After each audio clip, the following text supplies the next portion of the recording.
Hello students. आज से मैं यूपी स्पेशल की हिंदी और इंग्लिश दोनों में बाइलिंगुअल पूरा सीरीज चलाएंगे।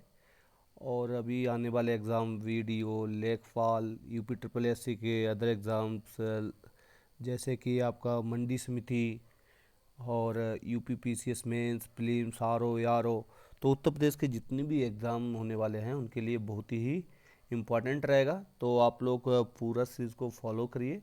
और जिन बच्चों ने अभी तक चैनल को सब्सक्राइब नहीं किया है सब्सक्राइब करें और कमेंट्स करें। अगर कोई भी उनको किस टॉपिक पे चाहिए, क्या उनका कवर नहीं हो रहा है, तो उस पर भी कमेंट कर सकते हैं, जिससे कि आने वाले समय में वीडियो बनाने में आसानी रहेगी। राइट, चलो स्टार्ट करते हैं। तो उत्तर प्रदेश के बारे में पढ़ेंगे। तो आज पढ़ेंगे उत्तर प्रदेश की भौगोलिक स्थिति mean geographical location of Uttar Pradesh कि उत्तर प्रदेश की जियोग्राफिकल लोकेशन मैप में कहाँ पर है। राइट, तो कहाँ पर है उसके बारे में सारी चीज़ें पढ़ेंगे, क्या है उत्तर प्रदेश में और कहाँ पे क्या लोकेशन है। तो उत्तर प्रदेश का जैसे पता है कि आपका एक ही ऐसा कंट्री है जो कि इसको टच करता है, वो है नेपाल। उत्तर प्रदेश की सीमा जो है एक अंतर्राष्ट्रीय सीमा भी बनाती है। राइट, कौन सा? नेपाल के साथ में। अब प्रश्न उठता है नेपाल के साथ में कौन कौन से जिले, वो सारे हम आगे जो है क्रमवार पढ़ते रहेंगे कि कौन कहाँ पे टच कर रहा है। तो अभी देखो उत्तर प्रदेश क्या बोला, उत्तराखंड से गठन से पूर्व इसकी सीमाएं क्या थी? चीन तिब्बत से भी जुड़ी थी। चीन तिब्बत से भी थी, लेकिन उत्तराखंड बन गया तो अभी उत्तराखंड की सीमाएं चीन और तिब्बत से जुड़ी हुई बच्चों। उत्तर प्रदेश क्या है? आपके हिमालय शिवालिक श्रेणियाँ जो हैं, पश्चिम में शिवालिक श्रेणियाँ हैं, दक्षिण पश्चिम और दक्षिण में यमुना नदी है ना, और बिंद श्रेणियाँ और पूर्व में गंडक है। तो ऐसे उत्तर प्रदेश की पूरी लोकेशन बनी हुई है। तो याद रखना बच्चों। नेक्स्ट बताया है कि आपका इसकी लोकेशन क्या है। भूगर्भिक दृष्टि जियोलॉजिकल के हिसाब से उत्तर प्रदेश जो है ये क्या है? एंशियंट जो लैंड है, क्या है? Gondwana land, part of Gondwana land, जो सबसे पुराना भाग है गोंडवाना लैंड, उसी का ये भूभाग है, उसी का पार्ट है उत्तर प्रदेश बना हुआ। राइट, तो उत्तर प्रदेश के दक्षिण में फिर क्या है? उत्तर प्रदेश को दक्षिणी में जो है आपका क्या है? प्रायद्वीपीय भाग है। प्रायद्वीपीय भाग मतलब पेनिनसुलर। राइट, क्या है?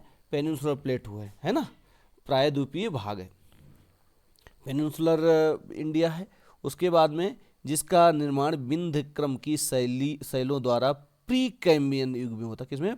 प्री कैम्ब्रियन, कैम्ब्रियन जो है उसमें समय में हुआ था। राइट, तो आपको इस फैक्ट्स याद रखना है। उत्तर प्रदेश किसका पार्ट है?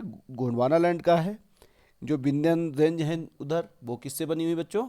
आपकी बनी हुई है आपके प्री कैम्ब्रियन युग में बनी हुई।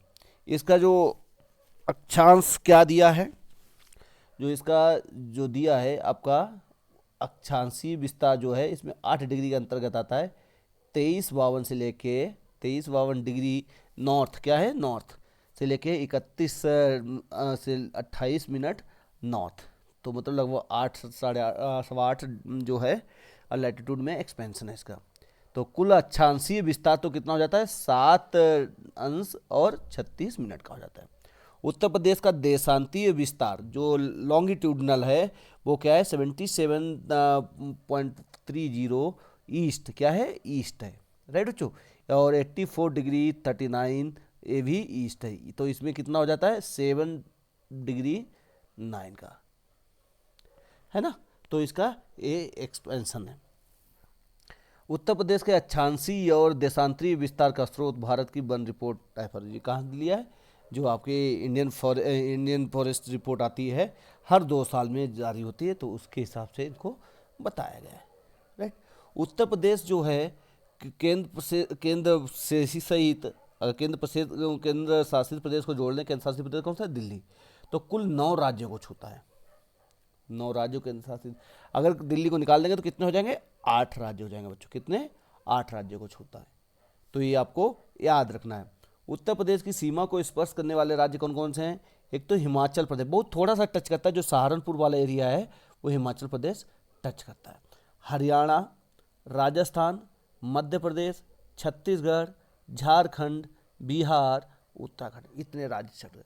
और आप लोगों की जानकारी के लिए, उत्तर प्रदेश भारत में ऐसा राज्य है जो सबसे ज़्यादा राज्यों को टच करता है। उत्तर प्रदेश भारत में ऐसा राज्य है जो सबसे ज़्यादा राज्यों को टच करता है। उत्तर प्रदेश के जो एक केवल इकलौता केंद्र शासित यूनियन टेरिटरी है जो टच करता है वो कौन है? दिल्ली। और इसकी सीमाएं जो कहाँ से दिल्ली से टच होती हैं? गाजियाबाद, गौतम बुद्ध नगर, जिसे नोएडा बोलते हैं, गाजियाबाद और नोएडा जो है इसे टच करता है। उत्तर प्रदेश के जो पूर्वी सीमा है वो कहाँ से लगी है? बिहार और झारखंड से, बिहार और झारखंड से टच होती है। और जो उत्तरी सीमा है नॉर्दर्न वाली वो कहाँ है? नेपाल के साथ साथ उत्तराखंड और हिमाचल प्रदेश से भी लगती है। ये लोकेशन है, देखो ये आपका उत्तर प्रदेश का मैप में आपको बहुत अच्छे से क्लियर से समझ में आया, क्लैरिटी के साथ में थोड़ा समझ में आएगा क्या क्या है। देखो देखो बच्चों, ये उत्तर प्रदेश का मैप है। आपको मैप यूपी स्पेशल पढ़ने के लिए सबसे अच्छा है मैप बना बना के कई बार देखो, अपने आप पता जाएगा। सबसे इधर कौन सा है? नॉर्थ में सब पूछा जाए सबसे नॉर्थ में जिला कौन सा है? वो है सहारनपुर। पूछा जाए सबसे साउथ में कौन सा है बच्चों? ये आएगा आपका सोनभद्र, सोनभद्र या ललितपुर, इनमें से एक कोई आएगा, है ना, सोनभद्र आएगा। सबसे पूर्व में जिला कौन सा आ जाएगा बच्चों? बलिया। देखो सबसे पूर्वी जिला सबसे पूर्व में कौन सा है? बलिया है। तो सबसे पश्चिम में कौन सा है? ये देखो शामली है। कौन सा है? शामली। याद रखना, सबसे पूर्व में जिला कौन सा है, सबसे पश्चिम में कौन सा है, सबसे उत्तर में कौन सा है, सबसे दक्षिण में कौन सा है। ये जिले सारे पूछे जाते हैं। एक ये हो गया। अब कौन कौन से राज्य टच करते हैं? देखो ये वाला जो है इतना कौन टच करता है? उत्तर प्रदेश और उत्तराखंड। कौन कौन से डिस्ट्रिक्ट उत्तराखंड को टच करते हैं बच्चों? देखो पीलीभीत, बरेली, रामपुर, मुरादाबाद, बिजनौर, और कुछ हिस्सा आपका इधर ये भी करता है मुजफ्फरनगर। जो आपका सहारनपुर है इसे यहाँ पे हिमाचल भी टच करता है। इधर दिल्ली वो सारी चीज़ करते हैं, यहाँ भी हिमाचल भी करता है। तो समझो बच्चों, आपको पता होना चाहिए कहाँ तक आता है। पीलीभीत तक जो है आपका उत्तराखंड आता है। उसके बाद में शुरू हो जाता है नेपाल। तो नेपाल को जिला कौन कौन से टच करते हैं बच्चों?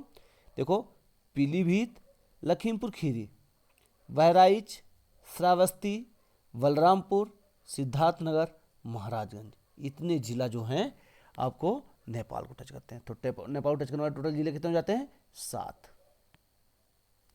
उत्तराखंड को टच करने वाले 7, है ना। आपको सहारनपुर के जिले के सीमावर्ती राज्य कौन कौन है? सहारनपुर 3 राज्यों को टच करता है बच्चों। सहारनपुर 3 राज्यों को टच करता है। लेकिन सबसे ज़्यादा राज्यों को टच करने वाला जिला नहीं, सबसे ज़्यादा टच करने वाले राज्यों को जिला कौन सा है? सोनभद्र। सोनभद्र किसको किसको टच करता है? बिहार, झारखंड, छत्तीसगढ़, मध्य प्रदेश। समझ गए? इतने राज्यों से एक जिला जो है सोनभद्र 4 जिलों को टच करता है। याद करना, फैक्ट अपने नोट्स बनाते जाओ बच्चों। और सहारनपुर 3 राज्यों को टच करता है, राइट। बिहार को कितने हैं? देखो 7 राज्यों को, 7 जिलों को। उत्तराखंड 7 जिलों को, नेपाल 7 जिलों का, और बिहार भी 7 जिलों को। कौन से? कुशीनगर, देवरिया, बलिया, गाजीपुर, चंदौली, सोनभद्र। लेकिन यहाँ पे आपके मजे की बात है, वाराणसी अंदर पड़ जाता है ना। तो ये सब आपके बॉर्डर पड़ते हैं। कौन सा? सोनभद्र, चंदौली, गाजीपुर, बलिया, ABCD बोलते हैं ना। बलिया, देवरिया, फिर गाजीपुर, चंदौली, सोनभद्र, इधर कुशीनगर, इतने जिलों को, और थोड़ा महाराजगंज भी आ जाता है। इतने जिलों को टच करता है। कौन? बिहार।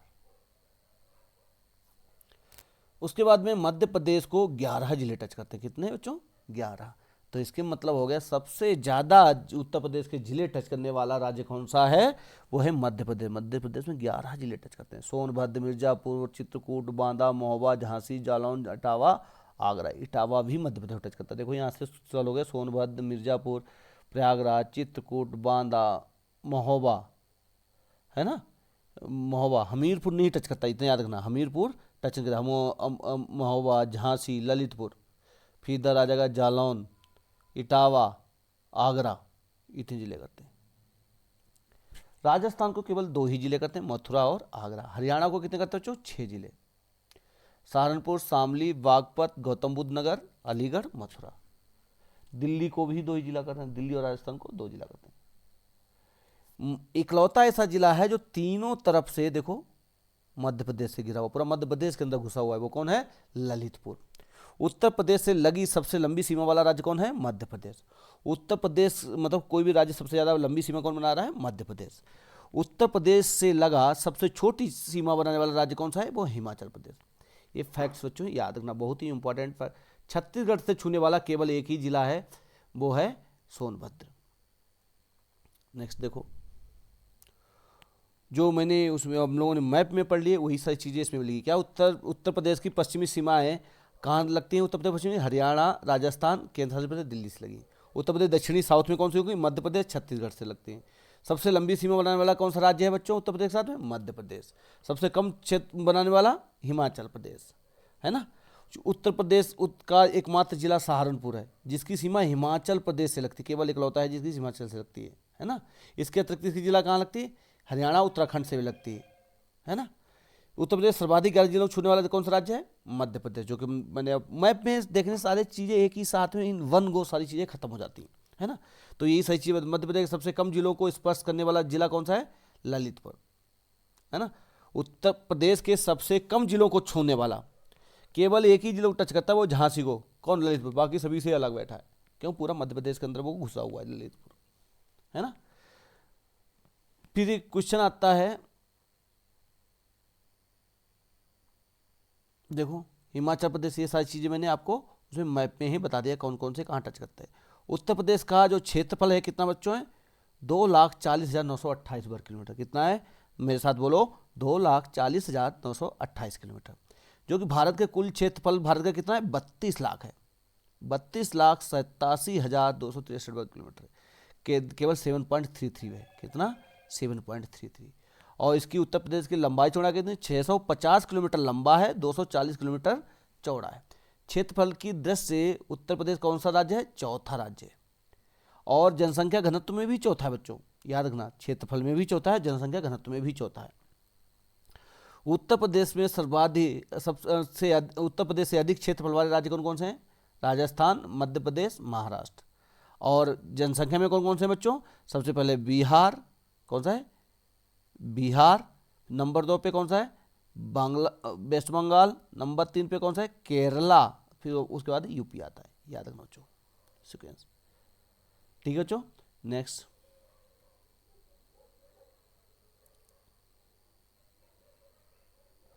उत्तर प्रदेश का वर्तमान भौगोलिक, उत्तर प्रदेश कब बना था? 9 नवंबर को 2000 को।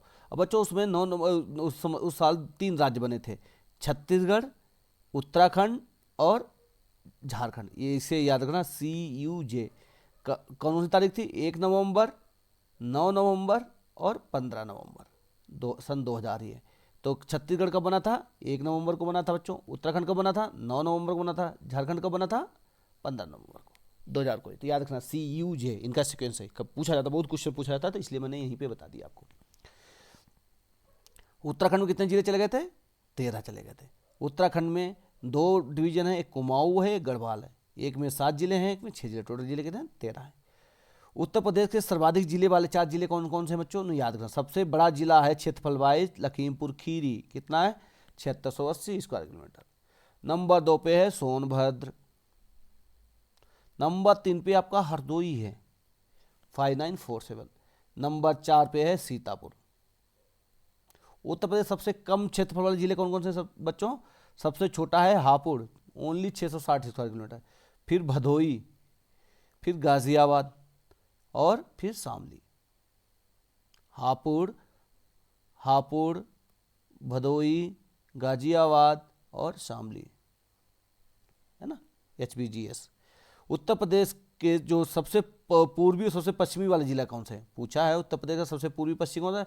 बताया था मैंने। सबसे पश्चिमी जिला कौन सा है? शामली। सबसे पूर्वी कौन सा जिला है बच्चों? बलिया। शामली और बलिया। सबसे उत्तरी जिला कौन सा है? सहारनपुर। सबसे दक्षिणी कौन सा है? सोनभद्र। याद रखना, दोनों में सहारनपुर और सोनभद्र। और दोनों जिले एक और जगह फेमस है। सहारनपुर 3 राज्यों को छूता है, सोनभद्र 4 राज्यों को टच करता है। राष्ट्रीय राजधानी क्षेत्र में सम्मिलित जिले उत्तर प्रदेश का 8 जिले, जो NCR है उसमें 8 जिले शामिल किए गए। कौन कौन से? गाजियाबाद, हापुड़, मेरठ, गौतम बुद्ध नगर, बुलंदशहर और मुजफ्फरनगर, शामली, बागपत। अब इसका हम फिजिकल डिवीजन देखते क्या क्या है। उत्तर प्रदेश को बच्चों 3 भागों में बांट दिया गया। कितना है? 3 भागों में बांटा गया। भावर और तराई का क्षेत्र, गंगा यमुना का मैदान और दक्षिण का पठारी भाग, है ना।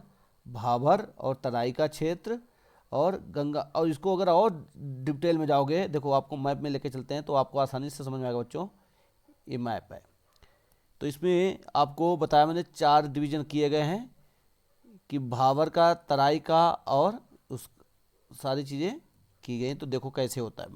अब बच्चों मैप बनाना सीखो, मैप रीडिंग सीख लो। मैप रीडिंग सीख लिया तो आपको जो है आपके ये ज्योग्राफिकल क्वेश्चंस में बहुत इजी हो जाते हैं। देखो ये जो आपका जो एक तो शिवालिक रेंज रहती है, भावर तराई जो है, भावर तराई कौन सा है, ये क्षेत्र है, ये वाला, ये भावर तराई वाला एरिया है ना। ये जो एरिया है ये वाला, ये ये नीचे का इतना एरिया, ये कौन सा है, विंध्यन का है। और जो बीच में है ये जो पट्टी बीच में आती है, सॉरी विंध्य का इससे ऊपर भी जाता है, ये जो बीच में पट्टी है ये क्या है, गंगा का मैदान। क्या है, गंगा के मैदान है। तो 3 डिवीजन बांटा गया, याद रखना बच्चों। अब देखो, अब उसमें पढ़ते क्या क्या है, उसमें दिया सारी चीज़ें आपको पता लगी।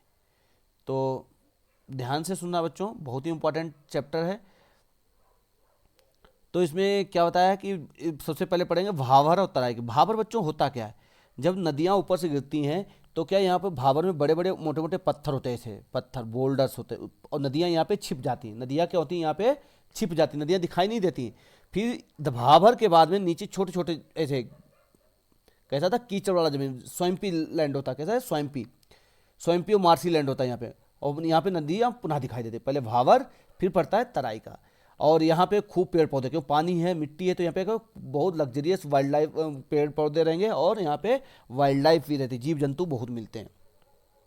तो पश्चिम में सहारनपुर से लेकर देवरिया एवं कुशीनगर तक क्या है बच्चों, पतली पट्टी भावर और तराई की पट्टी कहलाती है। जैसे कि मैंने बताया था, भावर क्या है, नदियाँ लुप्त हो जाती हैं, क्यों, पत्थरों के नीचे घुस जाती हैं, और पानी फिर तराई में दिखाई देना तो वहाँ पे प्रकट होती है। भावर में मिट्टी कैसी होती है बच्चों, जलोढ़ पंख होती है, क्यों, जलोढ़ मट और जलोढ़ शंकु जैसी नदी से निर्मित स्थलकृतियाँ बनती हैं जलोढ़ मिट्टी की। भावर में क्या होता है, भूपर्वतीय भाग है, कंकड़ पत्थरों से बनी होती है भावर, है ना। कैसे बनी होती है, कंकड़ पत्थरों से। तो यहाँ पर कंकड़ पत्थरों में खेती कोई हो पाएगी, नहीं होगी बच्चों, है ना। फिर उसके बाद में, और जो भावर का क्षेत्रफल कहाँ का है, बिजनौर में है, सहारनपुर, पीलीभीत, शाहजहांपुर, लखीमपुर खीरी। उत्तर प्रदेश में 34 किलोमीटर, और ये क्षेत्र कितना चौड़ा है बच्चों, 34 किलोमीटर। पूरब की ओर बढ़ने से ये सकरा हो जाता है, मतलब पतला हो जाता है, ऊपर चौड़ा रहता है, पूरब में पतला हो जाता है। तराई क्षेत्र जो है भावर के नीचे दक्षिण दिशा में। और ये मिट्टी कैसी होती है बच्चों, दलदली होती है, मार्सी लैंडिंग, गाद की है ना, स्वयं होगी। यहाँ महीन अवसादों से, इधर क्या कंकड़ बहुत महीन महीन होते हैं। यहाँ पे क्या होंगे, घने जंगल होंगे, लंबे हाथी घासों से ढका हुआ होंगी। 80-90, ये कितना, 80 से 90 किलोमीटर चौड़ा है। भावर पतला है, उससे चौड़ा ये है। इसके अंतर्गत कौन है, सहारनपुर, बिजनौर, रामपुर, बरेली, पीलीभीत, लखीमपुर खीरी, बहराइच, गोंडा, बस्ती, सिद्धार्थनगर, गोरखपुर, महाराजगंज, देवरिया, कुशीनगर आते हैं। क्या लिखा है, इधर कुछ वर्षों से भूमि सुधार की जा रही, तो क्या होगा, इसकी चौड़ाई कम हो गई, कि जो आपका तराई वाला क्षेत्र है इसको भी मिट्टी को रिक्लेम कर रहे हैं और इसको फिर से फर्टाइल बना रहे हैं, है ना। इससे क्या होगा, इससे कृषि का यहाँ पे काम शुरू हो गया। और कृषि यहाँ पे क्या होगी, जब पानी खूब है तो गन्ना और धान। इसका काफी भाग जो है, इसका काफी भाग बच्चों क्या है, इसका काफी भाग जो है क्या है, उपजाऊ भूमि के रूप में किसानों को प्राप्त हो रहा है। यहाँ पे क्या होगा, गन्ना, गेहूं, धान की फसलें होती, खूब बहुत ज़्यादा होती है। कुछ जगहों पे तो जूट भी पैदा कर रहे हैं। और यहाँ ऊंचाई वाले भागों में जो देखो मिट्टी, नदी होती है, उसको ऊंचाई, जैसे नदी है, नदी के किनारे जो मिट्टी होगी उसे बोलते हैं खादर। क्या बोलते हैं बच्चों, खादर। और जो नदी से दूर मिट्टी होती है वो कौन सी हो जाती है, भांगर। कौन सी हो जाती है, भांगर। भांगर मिट्टी कैसी होगी, यहाँ पे कंकड़ पत्थर होंगे, भांगर में हल्के रंग की होगी, भूट टाइप बन जाती है ना, तो ये कम उपजाऊ होती है। खादर क्या होगी, छोटे छोटे एकदम बलुई टाइप होगी, दोमट मिट्टी टाइप बन जाती है, काली, और कलर कैसा होगा, थोड़ा गहरा रहेगा। और मिट्टी खादर कैसी होती है, बहुत उपजाऊ होती है, क्योंकि नदी किनारे होती है, पानी की मात्रा ज़्यादा होती है। तो यही सारी चीज़ें बताएंगे कि प्रदेश के ऊंचाई वाले भागों में कौन सी मिट्टी मिलती है, जलोढ़ मिट्टी, उसे क्या बोलते हैं, जो खादर है उसे क्या बोलते हैं, राढ़। क्या बोलते हैं, राढ़। भावर क्षेत्र दक्षिणी छोड़कर पूरे प्रदेशों में बाढ़ के दौरान लाई गई कांप मृदा से बना है। किससे, कांप मृदा से। गंगा यमुना के जो विस्तृत मैदान हैं, गंगा यमुना मैदान था उसको 3 भागों बांट दिया। गंगा यमुना को ऊपरी भाग बांटा, फिर गंगा मगम मैदान बंद बांट दिया, और पूर्वी मैदान बांट दिया। तो उत्तर प्रदेश में क्या है, गंगा जो ऊपरी मैदान जो है 500 किलोमीटर लंबी, और 80 किलोमीटर चौड़ी पट्टी। कितना? 500 किलोमीटर लंबी, जो कि उत्तर प्रदेश की चौड़ाई कितनी है बच्चों? 650 और 240, यही है ना उसका, 650 और तो 500 किलोमीटर क्या है आपकी बच्चों लंबी आपके गंगा यमुना का मैदान है। 80 किलोमीटर चौड़ी पट्टी। गंगा यमुना के मध्य मैदानों का विस्तार उत्तर प्रदेश के सहारनपुर, बिजनौर, मेरठ, मुजफ्फरनगर, बुलंदशहर, अलीगढ़, हाथरस, मथुरा, आगरा, मैनपुरी, एटा, बदायूं, मुरादाबाद, बरेली तक है। कहने मतलब बरेली तक ये सीमित हो जाता है। और जो पूर्वी मैदान है वो उत्तर प्रदेश वाराणसी, जौनपुर, गाजीपुर, आजमगढ़, बलिया, मिर्जापुर, सोनभद्र, भदोही में। गंगा मैदान जो है किस मिट्टी से बना है बच्चों? कांप मिट्टी, जो अलुअल जिसे सॉइल बोलते हैं, क्या है? Alluvial soil. और जो आपके तराई में होते हैं उसमें क्या होती है? फ्लूवियल, फ्लूवियल सॉइल होती है। ये जो गंगा यमुना के जो मैदान की समुद्र तल से औसत ऊंचाई कितनी है बच्चों? 300 मीटर है समुद्र तल से ऊंचाई। इस विस्तृत मैदानी का निर्माण जो है किससे बना है? अभिनूतन अतिनूतन युग से बना है ना, अवसादीकरण से हुआ है। उसमें क्या है, वहाँ से डिसल्ट मिट्टी वहाँ से ऊपर से लाई और इसमें डिपॉजिट करते रही। इस विस्तृत मैदान का ढाल पश्चिमांचल से उत्तर दक्षिण में की ओर है, पूर्वांचल में पश्चिमोत्तर से दक्षिण की ओर है ना। अब आता है दक्षिण का पठारी भाग। गंगा यमुना का मैदान पढ़ लिया, अब दक्षिण का पठारी भाग। दक्षिण पठारी भाग कितना है? 45,200 वर्ग किलोमीटर है। पठारी भाग जो है बुंदेलखंड और बघेलखंड के भूभाग में थे। बघेलखंड कौन सा हिस्सा है बच्चा? सोनभद्र वाला। बघेलखंड कौन सा है? सोनभद्र वाला। यह क्षेत्र दक्कन के पठार का ही प्रसारण किया, दक्कन का ही एक्सटेंशन है। और भूभाग इसकी सीमा जो कहाँ से बना था? यमुना गंगा नदी द्वारा निर्धारित की जाती है। गंगा यमुना के साउथ में है, दक्षिण में जो है ये डेक्कन ही है। और इसकी जो नदियां हैं जो आपकी निकलती हैं आपके जो पेनिनसुलर प्लेटू से, कौन कौन सी नदियाँ निकलती हैं? केन नदी, तो पूर्व में कौन सी? केन नदी, पश्चिम में बेतवा, पाहुज नदियाँ इसकी सीमा निर्धारित करती हैं।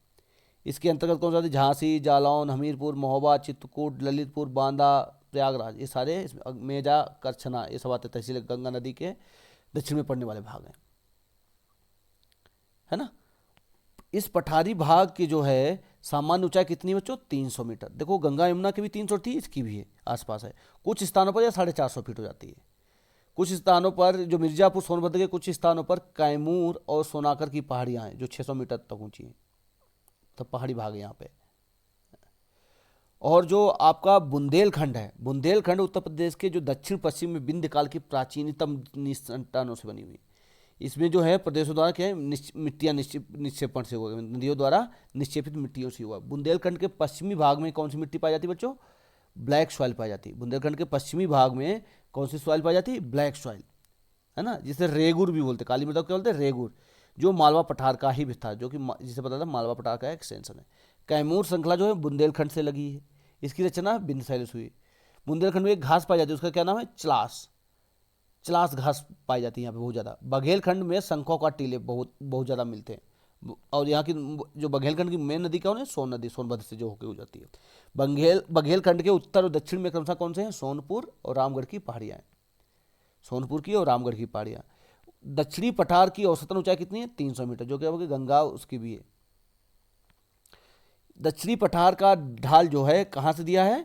उत्तर से दक्षिण से उत्तर की ओर दिया। मतलब भाई जब पठार ऊंचा होता है तो उत्तर की, दक्षिण से उत्तर की ओर है। इसलिए देखो आपके नदी के फ्लो से पता चलता है, वहाँ से नदियाँ कहाँ आ रही हैं? पूर्व की तरफ आ रही है ना, उत्तर की तरफ आ रही हैं। दक्षिण पठारी प्रदेश प्रमुख नदियों कौन सी हैं? चंबल, बेतवा, केन, सोन, टोंस नदी। कम वर्षा के कारण इस पठारी क्षेत्र में वन वृक्ष वनस्पतियाँ छोटी होती हैं। यहाँ के मुख्य फसलें कौन सी? ज्वार, तिलहर, चना और गेहूँ हैं। याद रखना बच्चों। तो ये आज का था उत्तर प्रदेश की ज्योग्राफिकल लोकेशन।